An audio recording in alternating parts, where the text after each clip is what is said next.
how important beauty is in our lives.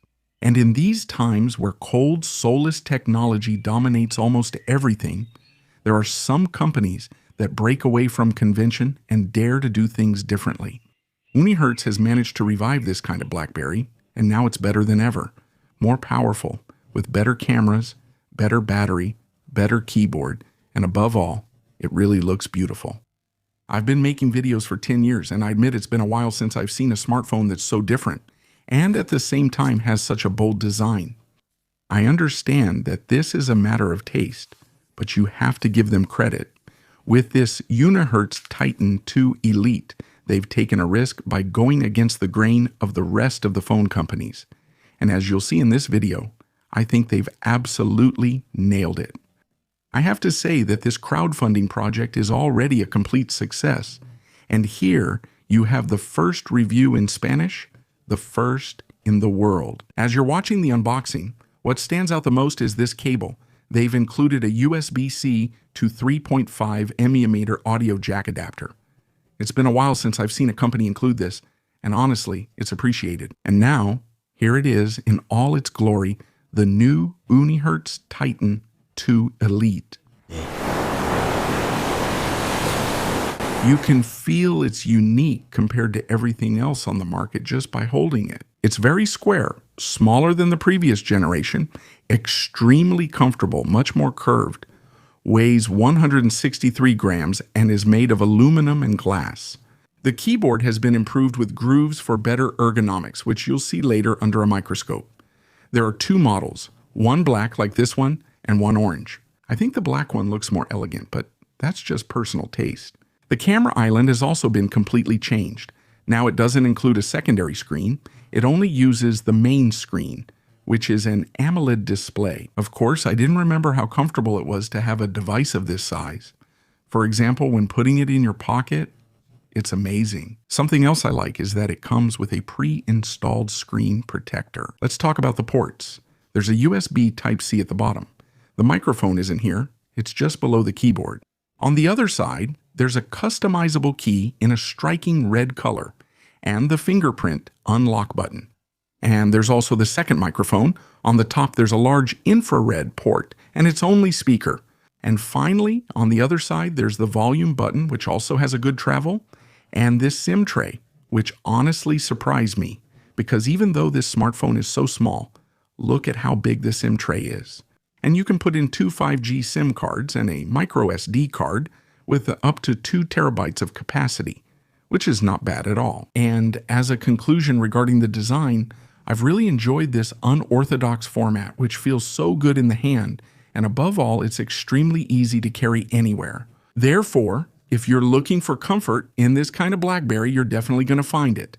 And now let's move on to the most interesting point of this Unihertz Titan 2 Elite. And without a doubt, what stands out the most is its keyboard.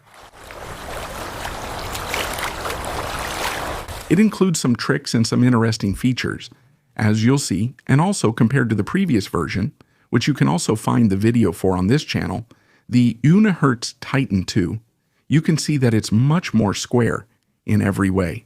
It felt rougher, bigger. You can already see the corners are much sharper, and you'll notice the difference here. And especially for those of you with smaller hands, this Unihertz Titan 2 Elite is going to suit you much better. The screen has also changed. It's also rounder. Everything feels much more refined, much more ergonomic, and of course this word also applies to the keyboard. This has also been improved compared to the previous version.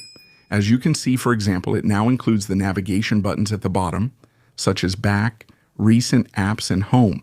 And in the days I've been testing it, it's something I love because on the screen I can use gestures, and on the keyboard I have the navigation buttons. Everything works very well and fast, with the keys feeling quite pleasant.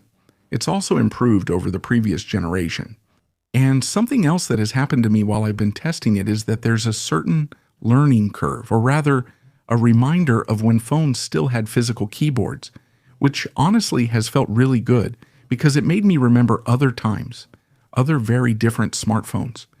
And honestly, at this point, I think it has the best of the smartphones from the past and the best of the smartphones of today.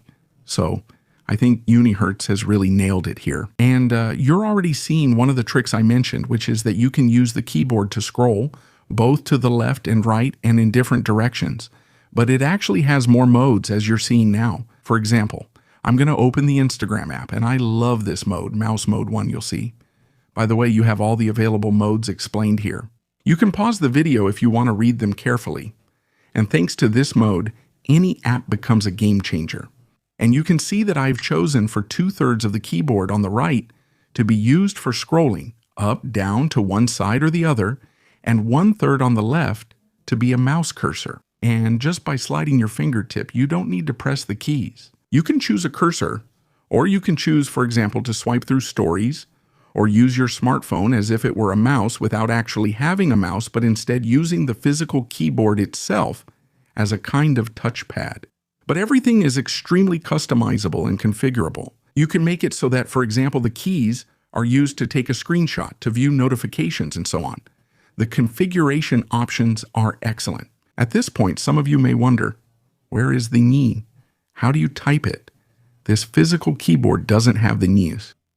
Well, as you can see, if you hold down the N, the none appears right on the bar that pops up above the keyboard. It's a kind of shortcut for those of us who use this letter. The same applies to accents, umlauts, and similar marks.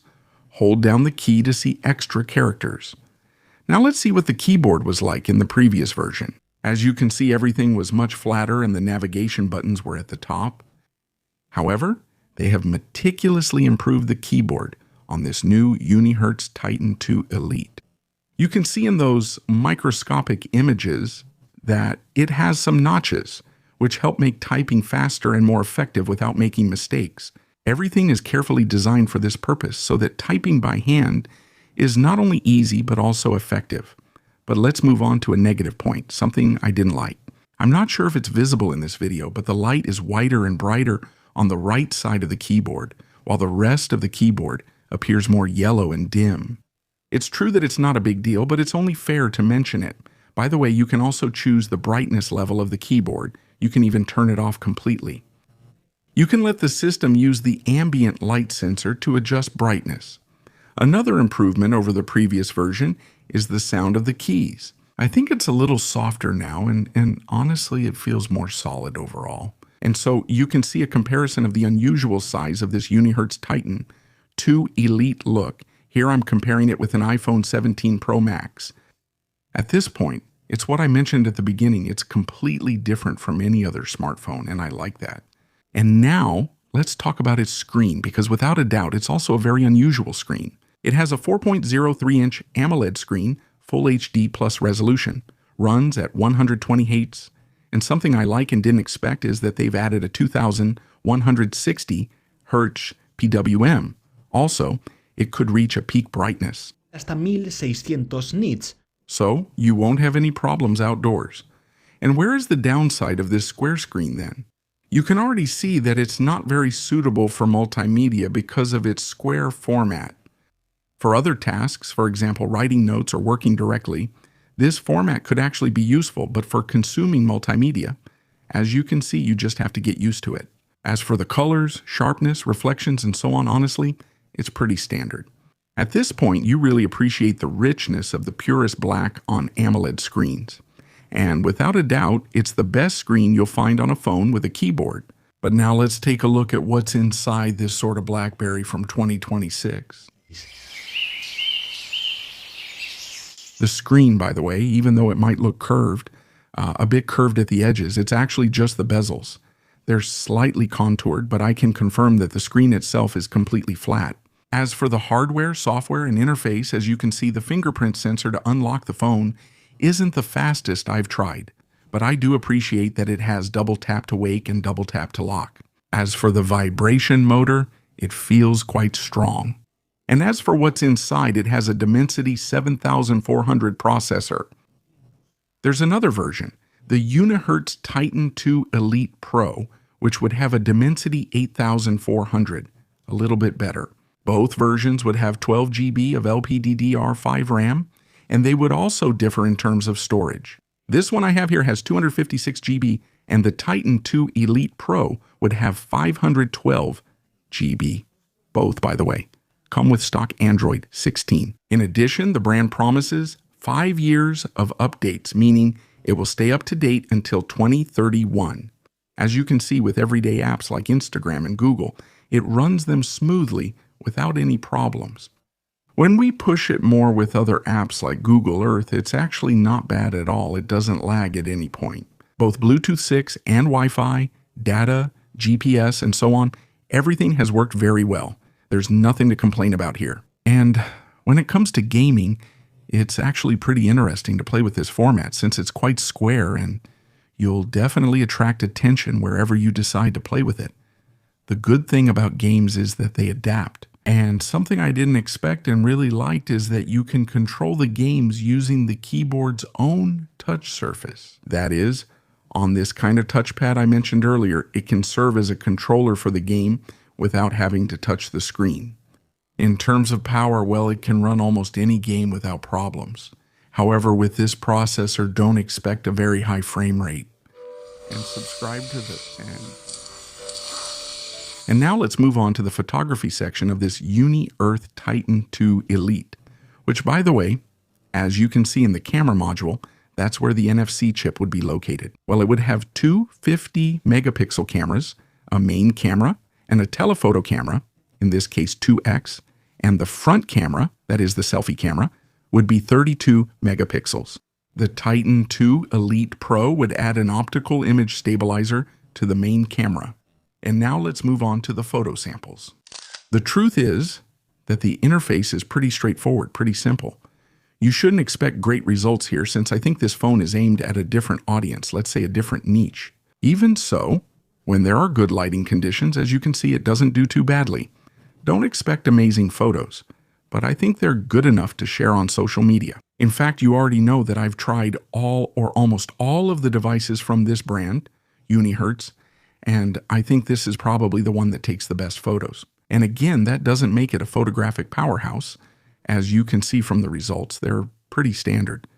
But you can feel the company's effort to try to improve this aspect. The photography section. Hey, and how does it perform when it comes to video? Video test with this kind of BlackBerry from 2026.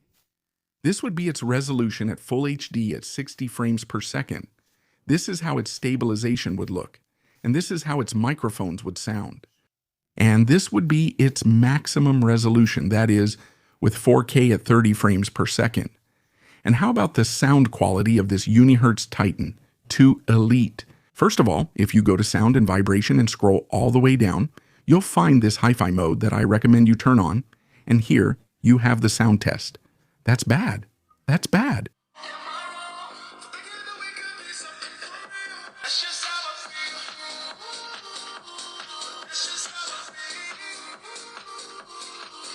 Hopefully in the next version they can add a second speaker to improve its stereo sound.